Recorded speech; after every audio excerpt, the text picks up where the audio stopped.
de esfuerzo, cada grano, cada arena construyó este pueblo con su gente, su cultura, por un mañana mejor. Otro mundo y es posible como un manantial, la conciencia del futuro. Entreguemos la energía, Bolivia es nuestra nación. Hay una revolución en Sudamérica, hay una revolución en América Latina. Aquí en Caracas comenzó esta historia.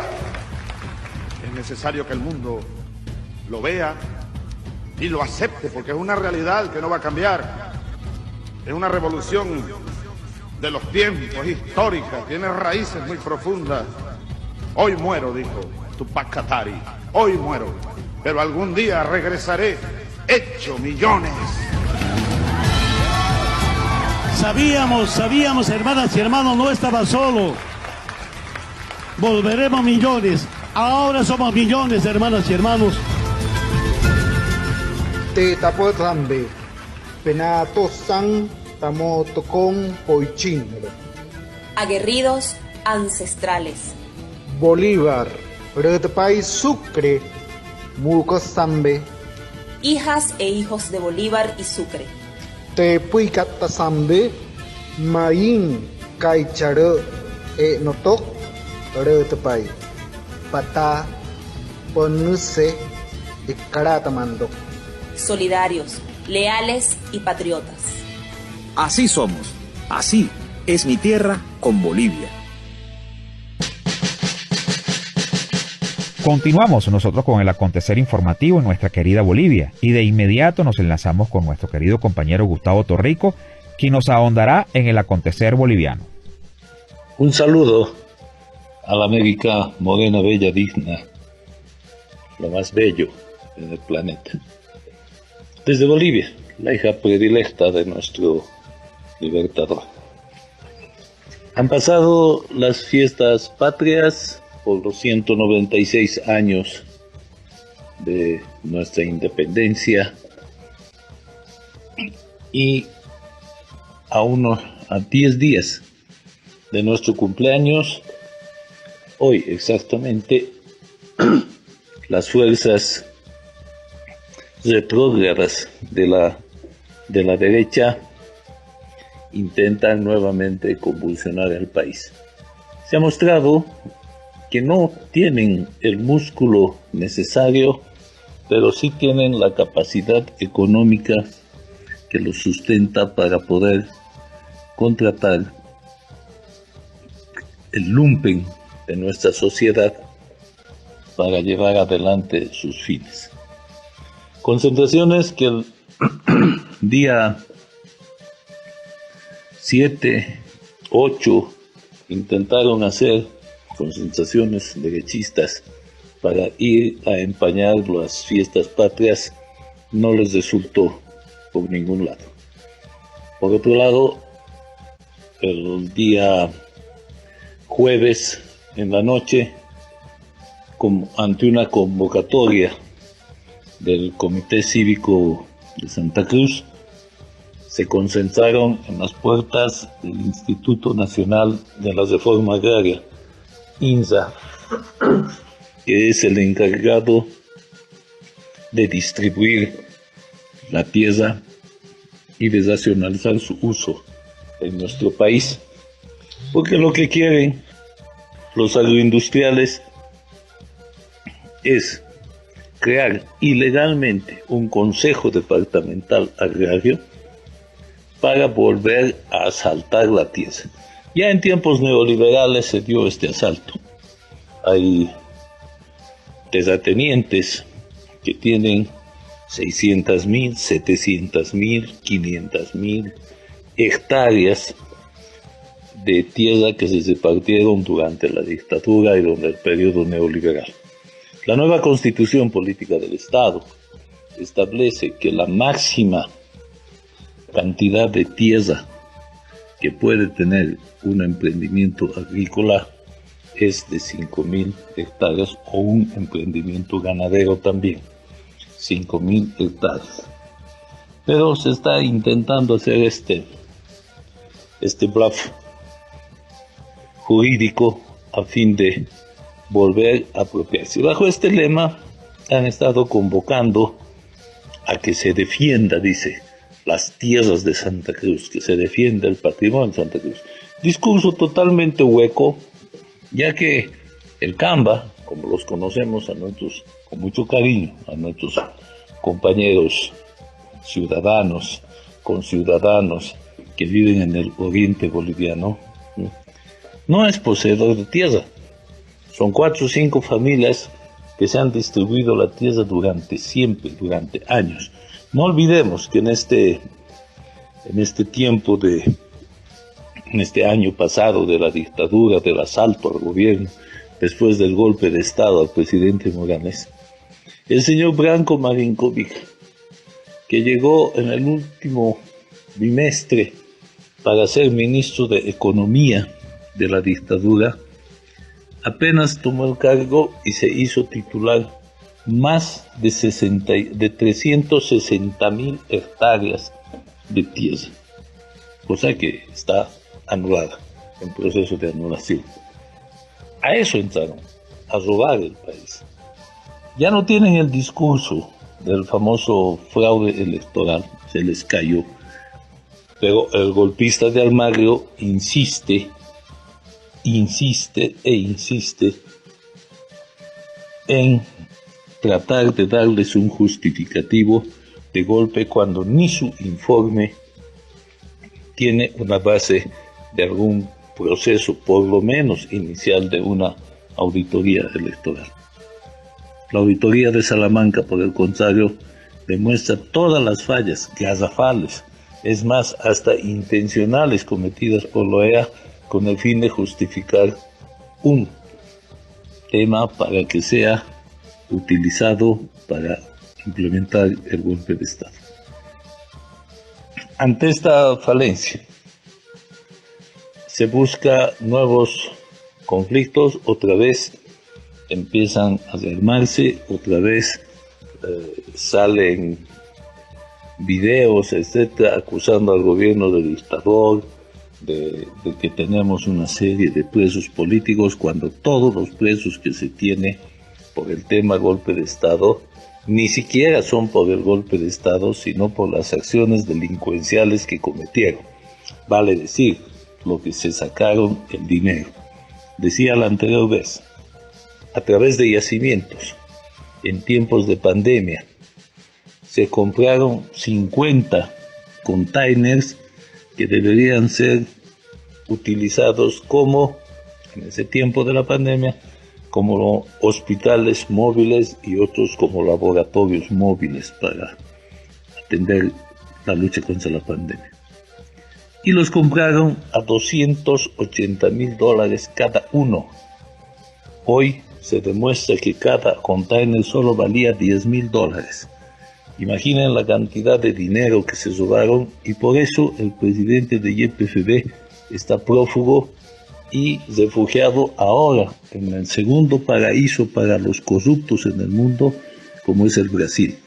Porque primero era solamente los Estados Unidos, donde todos los fascistas, ladrones, asesinos, posadacarriles, etcétera, etcétera, fueron a dar al paraíso para los corruptos y ladrones, incluso narcotraficantes, que es los Estados Unidos. Hoy, ese paraíso tiene una sucursal que se llama el Brasil. Entonces ahí tenemos al desfalcador de los gases, como el ministro López, su pana, como dirían los venezolanos, de Arturo Murillo, que está preso en los Estados Unidos por este hecho de sobreprecios y lavado de dinero. En el Brasil también está el presidente de YPFB. En el Brasil está la ministra de Medio Ambiente. O sea, todos los que fugaron se encuentran en el Brasil. El ministro de la Presidencia, también Yerko Núñez, que está acusado de mal uso de bienes del Estado, etc. Ustedes recuerdan por las noticias que en tiempos de pandemia, cuando nadie salía de su casa, el señor se dio el lujo de agarrar un avión de la Fuerza Aérea y trasladar desde Beni acá a La Paz a su amante para tener un encuentro y luego despacharla nuevamente. Esos son los abusos que dieron en tiempo de pandemia. La expresidenta de facto, la golpista, la masacradora de Sencata, de Sacaba, del Pedregal, la señora Yanine Áñez, hace un show mediático mediante el cual indica que necesita atención médica, que nadie le da nada, y cuando se le va a revisar porque tiene presión alta, como todos los que vivimos aquí en el occidente boliviano, tenemos la presión alta porque vivimos a más de 3.000 y tantos metros de altura sobre el nivel del mar y por ende tenemos menos oxigenación. Pero eso es un hecho al que ya nos hemos acostumbrado los bolivianos. Todos tenemos una presión alta. Y también de que padece síndrome depresivo, pero eso es lógico. Todos los presos en el mundo padecen síndromes depresivos. Y a partir de ahí, imaginen la sinvergüenzura del mundo que nos está escuchando. La dictadora, la asesina, la masacradora, empieza a través de su hija a pedir un sueldo vitalicio que le correspondería, dizque, como expresidenta. Aquí no hay eso. O sea, no vamos a darle un sueldo vitalicio a nuestro asesino. Pero esas son las cosas que están ocurriendo en el país. La fuerza, les decía, de la derecha está caída. La justicia tiene que acelerar más estos procesos para cerrar de una vez todo este capítulo tan oscuro de nuestro país. Y por ende debe y tiene la obligación moral, ética, pero además profesional de hacer las cosas bien.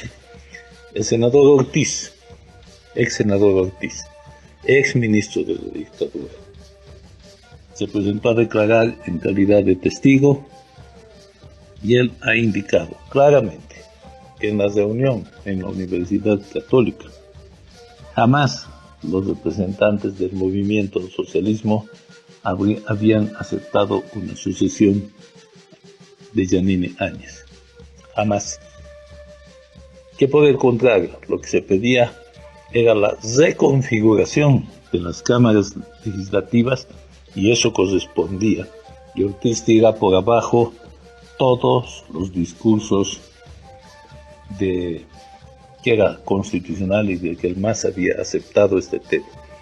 Así están las cosas en Bolivia, complicadas, enredadas, pero se está marchando con dignidad hacia un futuro mejor, a preservar la democracia y a tratar de desmontar de una vez por todas a todo este sector golpista. Estaremos muy pronto, la próxima semana, nuevamente indicándoles y haciendo un comentario sobre lo que ocurre en nuestro país. La locura desatada. Los golpistas no aguantan cárcel. Aquí pasa lo mismo en Venezuela. Todos los políticos presos no se aguantan y de inmediato comienzan con el ayayay. Unas dolencias por aquí, por allá, ay que me duele esto, que no puedo respirar. Todo eso es un show. Y fíjense que dije políticos presos y no presos políticos, que es diferente. La señora Áñez es una política que está presa y presa deberá continuar pese a sus shows baratos para llamar la atención internacional. Y continuando con el acontecer noticioso boliviano, tenemos a nuestro compañero Gabriel Villalba. ¿Qué tal, mis amigos de la radio Causachun Coca?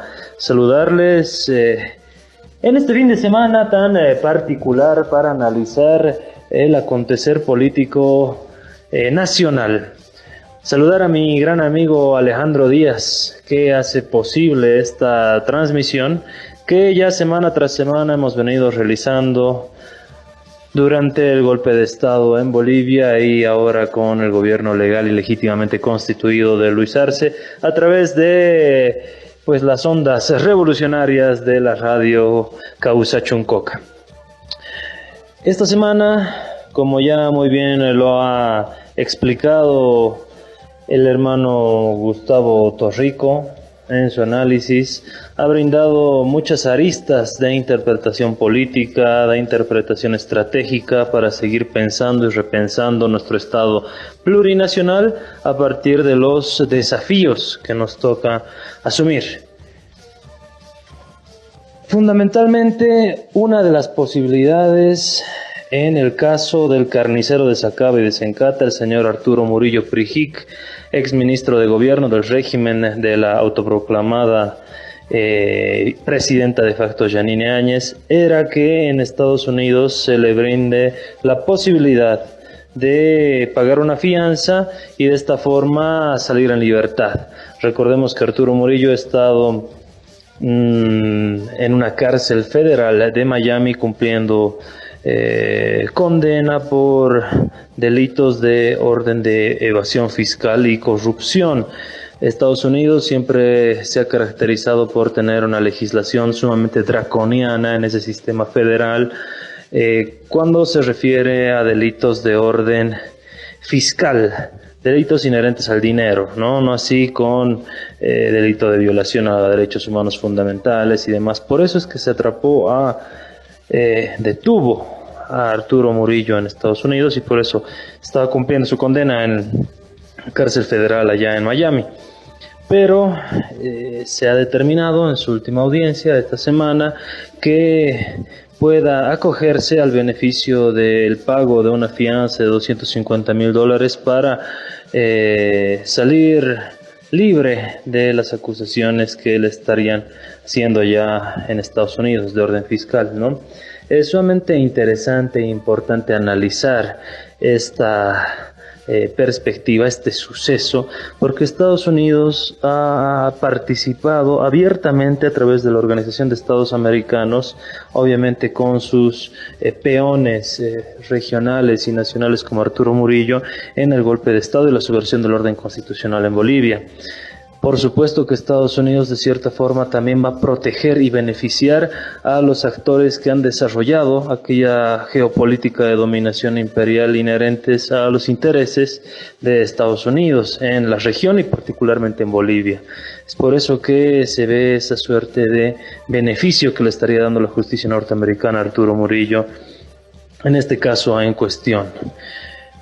Se tiene también, ya llegó a nuestro país el informe del Grupo Internacional de Expertos Independientes con relación a los luctuosos hechos acontecidos en el país durante el régimen nefasto de Yanine Áñez los 11 meses. Este informe de la Corte Interamericana de Derechos Humanos tiene como ejes temáticos fundamentales todas las vulneraciones a los derechos humanos. Hablamos de los asesinatos, detenciones ilegales, heridos, de las masacres de Sacaba y de Sencata. La próxima semana se va a poner en conocimiento público a través de el Ministerio de Justicia. Hablando de la Corte Interamericana de Derechos Humanos, de ese eje estrictamente jurídico, tenemos que remitirnos al otro brazo, ya ahora sí, eminentemente político, que tiene la Organización de Estados Americanos, que es precisamente su Secretaría General, y en este marco, a través de Luis Almagro, se han vuelto a pronunciar sobre Bolivia, atentando nuevamente contra la soberanía del Estado boliviano y ratificando el informe que habrían brindado el 2019, informe preliminar, entre comillas, que había sido pactado con el Estado boliviano para determinada fecha, se incumplió en primera instancia y en segundo lugar no hizo nada más que pues ahondar muchísimo más la crisis política que se estaba viviendo en Bolivia, producto también de las maquinaciones mediáticas y políticas que se estaban realizando ya previas a las elecciones de noviembre de 2019. Recordemos que mucho antes de las elecciones del 2019 ya se estaba generando la matriz informativa, la matriz comunicacional, la matriz de desinformación propiamente dicha, de construcción de ese sentido común que decía que en Bolivia se iba a realizar un gran fraude, una gran estafa electoral, nos van a robar las elecciones. Ya Carlos Mesa y muchos actores políticos opositores al movimiento al socialismo ya entraron a competir en las elecciones del 2019 con ese argumento, diciendo, sí, el MAS va a cometer un fraude. Entonces estaban generando el caldo de cultivo para que precisamente se exacerben mucho más los ánimos y terminara pasando lo que pasó, ¿no? Grupos paramilitares armados, Resistencia Juvenil Cochala, Unión Juvenil Cruceñista, que terminan subvirtiendo el orden constitucional con el apoyo de policías amotinados organizados en las principales ciudades de las capitales de departamento, Santa Cruz, Cochabamba específicamente, también La Paz, un Luis Fernando Camacho que no se le permitió el acceso a la ciudad del Alto, mucho menos a la sede de gobierno, pero que finalmente termina siendo custodiado por la propia policía boliviana para llegar al centro político del país y generar todo lo que generó. En ese entendido, es importantísimo el informe que va a brindar este Grupo Internacional de Expertos Independientes sobre todas las violaciones a los derechos humanos fundamentales. Como lo dijo también Gustavo, se cae todo el relato, toda la argumentación, toda la narrativa de que en Bolivia existe un fraude, porque ni el propio informe de la OEA especifica o menciona la palabra fraude, sí irregularidades, ¿no? La propia pericia de la Universidad de Salamanca, muy cuestionada, muy atacada acá en el país, también nos habla desde su investigación de ciertas irregularidades propias de digamos, un proceso electoral no del todo perfecto, pero en ningún momento habla de posibilidades manifiestas o maliciosas, culposas de ejercicio de un fraude electoral, ¿no? Entonces, tenemos esta suerte de refuerzo que está planteando la OEA a su narrativa de fraude, que no es más que la narrativa de los sectores opositores al movimiento al socialismo, tratando de mantenerse sobre la base de esta ficción construida. ¿Lo podrán hacer? ¿No lo podrán hacer? El tiempo lo dirá, pero la OEA sin lugar a dudas les brinda un espaldarazo, una OEA que ya ha perdido total credibilidad a nivel regional, a nivel continental, simplemente la gendarmería de los intereses norteamericanos en la región, una OEA que también ya se ha planteado desde México que pueda ser superada por otro organismo de integración regional mucho más serio y que no atente de forma flagrante con la vida política e independiente de nuestros países latinoamericanos, ¿no? La OEA sin lugar a dudas es un organismo en total decadencia y evidencia sus últimos pataleos en este respaldo a ese informe que no tiene sustento ni pies ni cabeza y que ha generado toda esa subversión del orden constitucional en Bolivia. Por otro lado, el teatro de Yanine Áñez, ¿no? Ella busca cámaras, protagonismo, busca polémica y el régimen penitenciario debiera actuar pues de forma mucho más inteligente, ¿no? Brindarle todas las facilidades como tiene cualquier reclusa de poder asistir a la clínica que le dé la gana, que pueda cuidar su salud para evitar que precisamente se genere lo que Yanine Áñez busca. Yanine Áñez busca ese show mediático, Yanine Áñez busca ese protagonismo para, a través de su victimización, pues generar adhesión popular. Sin lugar a dudas, el bloque golpista se está volviendo a rearticular de la mano de este intento de seguir sustentando la narrativa de fraude electoral, pero también desde el oriente, ¿no? Con el tema de las tierras, tratando de reavivar a sus viejos actores del régimen golpista, esa suerte de apoyos a Arturo Murillo, el apoyo que podrían darle a Yanine Áñez. Están buscando los mecanismos de encontrar banderas de lucha. De momento no lo están logrando, pero puede empezar a regenerarse esta oposición golpista que pues daña los intereses sobre todo de la soberanía nacional, que es fundamental y que a ellos para nada les importa. Desde La Paz, Bolivia, les habló Gabriel Villalba. Un saludo nuevamente a la radio Causa-Chuncoca y a todos los amigos de Así es mi tierra, especialmente a mi querido compañero Alejandro Díaz. Y en otras informaciones tenemos que la derecha boliviana festeja la persistencia de Luis Almagro de la OEA para tratar de imponer como verdad absoluta su informe sobre las elecciones del 2019, que fue usado como pretexto para ejecutar el golpe de Estado. Este actuar constante, permanente, de querer afectar la democracia boliviana por parte de Almagro, debería preocupar definitivamente a todos, no solamente los bolivianos, sino a la región en general. El informe señala bien claro de que hubo irregularidades. Cada elección siempre ha habido algún inconveniente, nunca ninguna elección general o presidencial hemos tenido a la perfección. En el año 2019, el Estado boliviano acordó que la OEA realice una auditoría a las elecciones, pero ellos no la hicieron. Solo hicieron un informe con los problemas del conteo rápido y no en las propias elecciones. El gobierno nacional reiteró su rechazo a Luis Almagro. Se busca lavar las responsabilidades que tiene el señor Almagro en el golpe de Estado. Él, de manera totalmente cínica, pidió un minuto de silencio por todos los hermanos masacrados durante el golpe de Estado.